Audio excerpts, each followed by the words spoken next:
Everyone, welcome back to another video of life science zoology.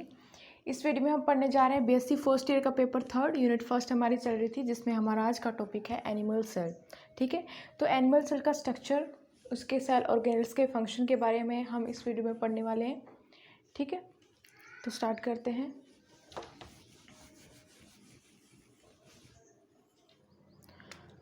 सबसे पहले हम diagram draw करेंगे एनिमल सेल का।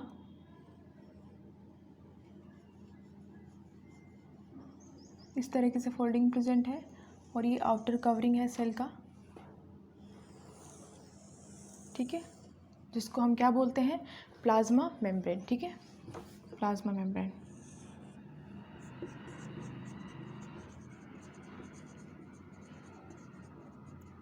आप इसको सेल मेम्ब्रेन भी बोल सकते हो। अब जो यहाँ पे फोल्डिंग प्रेजेंट है, इसको हम क्या बोलते हैं, माइक्रोविलाई। ठीक है, माइक्रोविलाई। बेसिकली फंक्शन क्या है इसका, ये एक तरीके से क्या कर रहा है, सरफेस एरिया को इंक्रीज कर रहा है। ठीक है, अब जो ये स्ट्रक्चर यहाँ पे प्रेजेंट है, इसको हम क्या बोलते हैं, इसके बारे में डिस्कस करते हैं। सेल दो मैकेनिज्म फॉलो करता है, एंडोसाइटोसिस एंड एक्सोसाइटोसिस। सेल अगर सराउंडिंग से कुछ भी चीज़ अंदर ले रहा है तो उसको बोलते हैं एंडोसाइटोसिस, या फिर सेल से कुछ भी चीज़ सराउंडिंग में जा रही है या सेल से बाहर जा रही है, उस प्रोसेस को बोला जाता है एक्सोसाइटोसिस। ठीक है, तो एक तरीके से वेसिकल यहाँ पे प्रेजेंट होते हैं। और जो एंडोसाइटोसिस होता है, एक्सोसाइटोसिस होता है, किसके थ्रू होता है, या हम बोले क्या मीडियम है, ऑफ कोर्स प्लाज्मा मेम्ब्रेन के थ्रू ही पास आउट होगा सारी चीज़ें।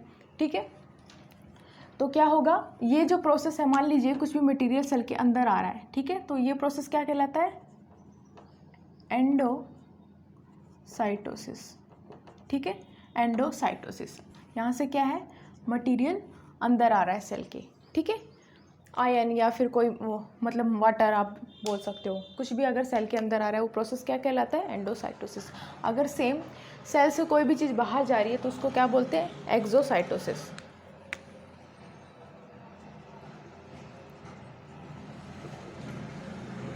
ठीक है, एक्सोसाइटोसिस। और ये जो आपको वेसिकल दिख रहा है, ठीक है, इसी के थ्रू जो है पास हो रही हैं चीज़ें, इसको बोलते हैं एंडोसाइटिक वेसिकल्स। ठीक है, क्या है ये, एंडोसाइटिक वेसिकल। नेक्स्ट हम देखते हैं, यहाँ पे ये है डबल मेम्ब्रेन बाउंड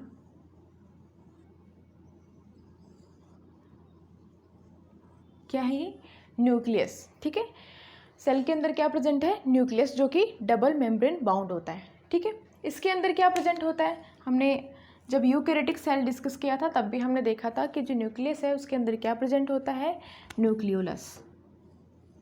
ठीक है, ये न्यूक्लियोलस यहाँ पे प्रेजेंट है। फंक्शन क्या होता है इसका, राइबोसोम को सिंथेसाइज करना। ठीक है, 25% जो स्पेस होता है न्यूक्लियस का, कौन ऑक्यूपाई करता है, न्यूक्लियोलस। दूसरा जो न्यूक्लियस होता है उसके अंदर क्या प्रेजेंट है, जेनेटिक मटेरियल प्रेजेंट है यहाँ पे। ठीक है, डीएनए प्लस प्रोटीन। ठीक है, जिसको हम बोलते हैं क्रोमेटिन। ठीक है, तो यहाँ पे प्रेजेंट है न्यूक्लियोलस। ये है पहले न्यूक्लियस और ये है न्यूक्लियोलस। ठीक है, दूसरा आप देखिए कि जिस तरीके से क्या था, अगर सेल एक्सचेंज करता है किसी भी तरीके के मटेरियल का, किसके थ्रू कर रहा है, प्लाज्मा मेम्ब्रेन के थ्रू, उसी तरीके से जो न्यूक्लियस है अगर एक्सचेंज कर रहा है किसी भी मटेरियल का, किसके थ्रू कर रहा है, यहाँ पे न्यूक्लियस की जो मेम्ब्रेन है, न्यूक्लियर मेम्ब्रेन, वहाँ पे क्या प्रेजेंट है, आपको यहाँ पे दिख रहा होगा, पोर्स प्रेजेंट है। ठीक है, तो वहीं पे अगर न्यूक्लियस कोई भी एक्सचेंज कर रहा है मटेरियल का, सेल से कुछ भी अंदर जा रहा है न्यूक्लियस के, या न्यूक्लियस से कुछ भी बाहर आ रहा है सेल, किसके थ्रू आता है, इन पोर्स के थ्रू आता है, जिनको हम बोलते हैं न्यूक्लियर पोर।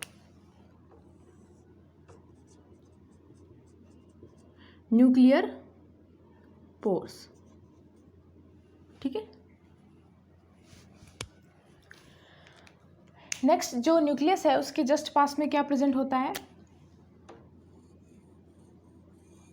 एंडोप्लाज्मिक रेटिकुलम, इस तरीके से। ठीक है, ये एंडोप्लाज्मिक रेटिकुलम प्रेजेंट है। एंडोप्लाज्मिक रेटिकुलम के सरफेस पे क्या अटैच है, राइबोसोम्स। इस तरीके से ये राइबोसोम्स अटैच हैं, जिसको हम क्या बोलते हैं, इसकी वजह से एंडोप्लाज्मिक रेटिकुलम को बोला जाता है। ये कैसा एंडोप्लाज्मिक रेटिकुलम है? रफ एंडोप्लाज्मिक, रफ ER, या फिर आप इसको RER भी बोल सकते हो, ठीक है।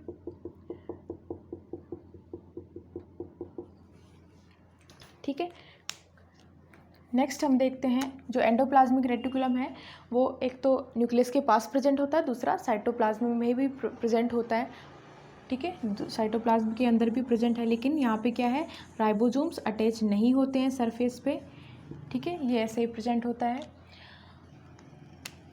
यहाँ पे मान लीजिए प्रेजेंट है माइटोकॉन्ड्रिया, जिसका फंक्शन क्या होता है, माइटोकॉन्ड्रिया फंक्शन होता है इसका ATP का सिंथेसाइज करना, powerhouse of the cell कहलाता है। ये है माइटोकॉन्ड्रिया, ठीक है, माइटोकॉन्ड्रिया।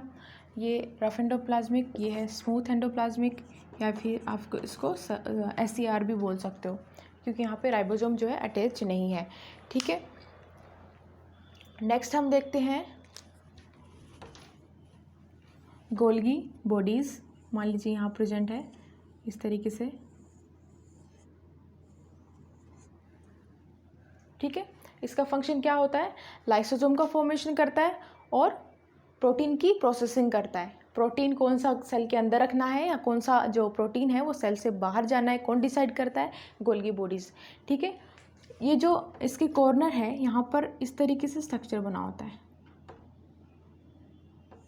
इस तरीके से, ठीक है, और यहाँ से फॉर्मेशन होता है लाइसोसोम का,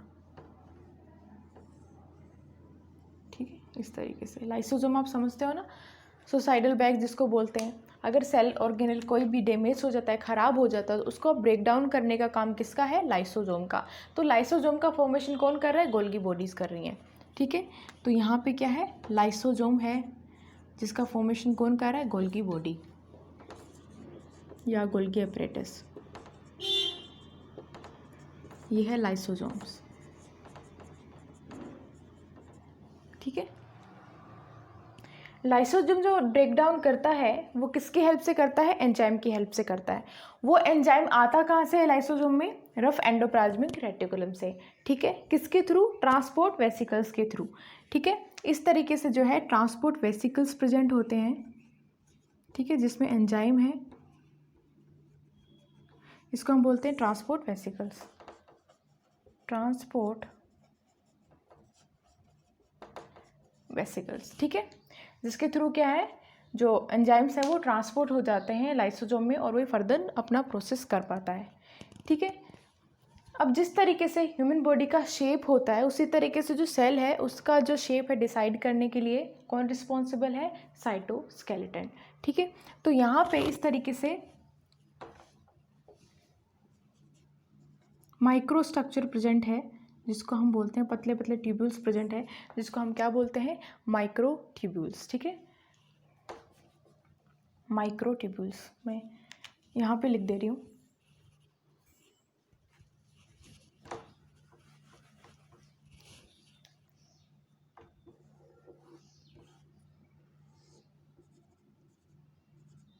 इस तरीके से प्रेजेंट है माइक्रो ट्यूब्यूल्स, ठीक है, माइक्रो ट्यूब्यूल्स प्रेजेंट है।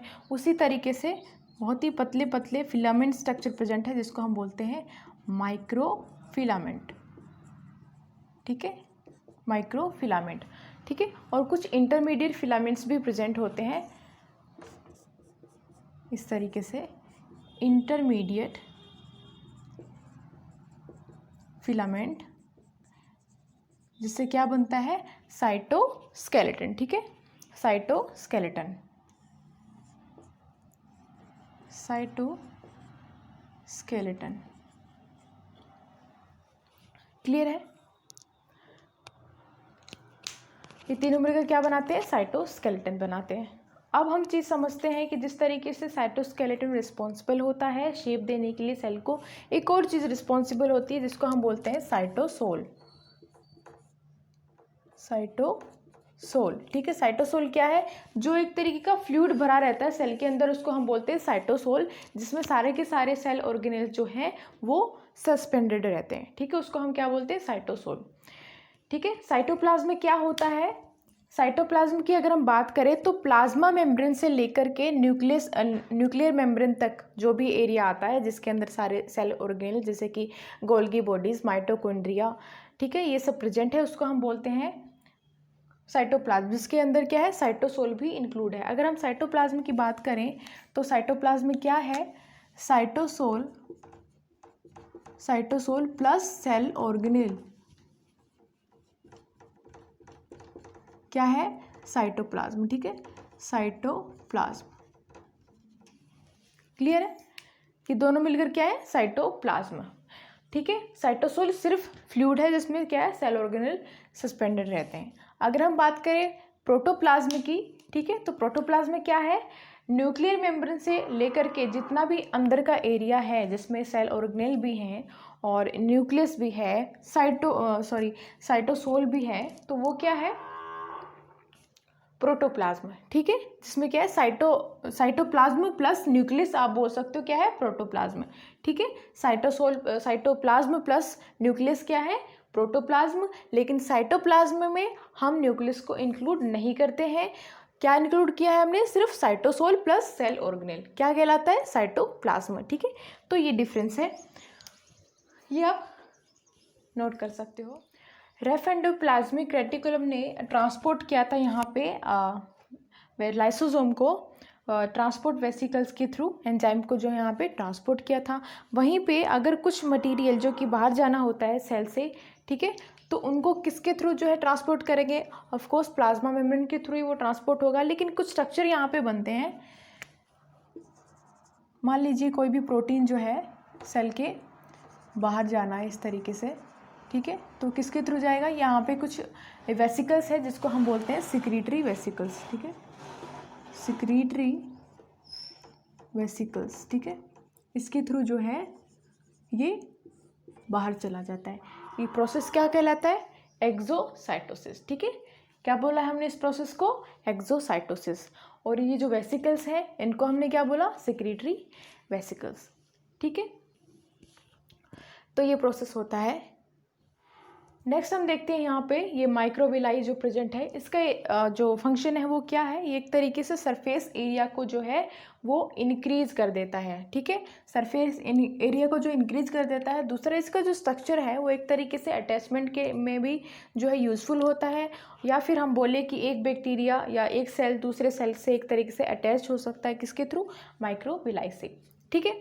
कुछ और स्ट्रक्चर यहाँ पे प्रेजेंट है, फॉर एग्जाम्पल कुछ सेल की अगर हम बात करें, ठीक है, तो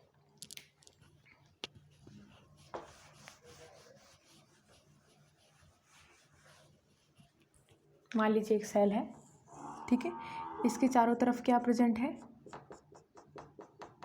सीलिया प्रेजेंट है, ठीक है, और ये मान लीजिए एक दूसरा सेल है, इसमें क्या प्रेजेंट है, फ्लैजिला प्रेजेंट है। तो ये जो स्ट्रक्चर है कुछ सेल में ये स्ट्रक्चर भी प्रेजेंट रहता है, जिसमें क्या है, जो फ्लैजिला का फंक्शन क्या है, एक तरीके से जो इस तरह का मूवमेंट करता है उसमें क्या है, ये लोकोमोशन करने में हेल्पफुल होता है, ठीक है। और सीलिया का भी सेम है, एक तरीके से मूवमेंट और लोकोमोशन में ये जो स्ट्रक्चर है हेल्प करता है। अब जो स्ट्रक्चर बना है, ये जो फॉर्मेशन हुआ है सीलिया का है, फ्लैजिला का, इसके लिए रिस्पॉन्सिबल कौन है, इसके लिए रिस्पॉन्सिबल होता है सेंट्रियोल्स, ठीक है। तो यहाँ पे हम बना देते हैं सेंट्रियोल्स, ठीक है, इस तरीके से ये जो स्ट्रक्चर है वो प्रेजेंट है, इसको हमने क्या बोला, सेंट्रियोल्स, सेंट्रियोल, ठीक है। सेंट्रियोल का फंक्शन क्या है, एक तरीके से फॉर्मेशन करता है सीलिया और फ्लैजिला की। दूसरा ये सेल्फ डिवीजन में भी हेल्पफुल होता है, जो स्पिंडल फॉर्मेशन होता है, ठीक है, उसके लिए भी कौन रिस्पॉन्सिबल है, सेंट्रियोल ही रिस्पॉन्सिबल होता है, ठीक है। स्पिंडल फाइबर का फॉर्मेशन भी कौन करता है, सेंट्रियोल करता है, ठीक है। तो ये ओवरऑल स्ट्रक्चर हमने देखा एनिमल सेल का। अब जो इनके जो सेल ऑर्गेनेल यहाँ पे प्रेजेंट है, इसको हम डीपली पढ़ेंगे, एक एक सेल ऑर्गेनेल को हम डीपली पढ़ेंगे, ठीक है। अभी हमने जो बेसिक किस तरीके का स्ट्रक्चर होता है एनिमल सेल का वो हमने डिस्कस किया है, ठीक है। तो इस वीडियो में इतना ही, ठीक है। Thank you so much for watching this video and I will see in the next.